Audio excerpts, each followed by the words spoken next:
Welcome to our channel. Today we how to transfer project templates from TemplateHub to Asana. Quick tutorial step by step clearly. Open your browser and navigate to TemplateHub. Log in to your TemplateHub account. Once you're logged in, locate the project template you want to transfer. Click on the template name to open its details. In the Template Details view, find the Export option. Select the Export option to download the template file. Next, open a new tab and go to Asana. Log in to your Asana account. In Asana, navigate to the workspace where you want to import the template. Click on the Projects tab in the sidebar. Select the option to create a new project. Choose the Import option from the Project Creation menu. Upload the template file you downloaded from TemplateHub.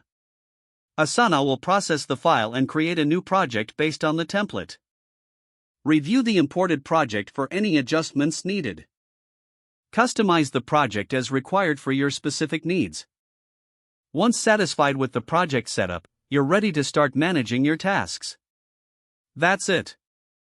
You have successfully transferred your project template from TemplateHub to Asana. If the page does not load, refresh the browser or try again in a private or incognito window. Make sure you are using the correct email address, then retype it carefully to avoid small typos. If your password is not accepted, use the reset option and create a new strong password you can remember. Check your spam folder for verification or security emails, then complete any requested confirmation steps.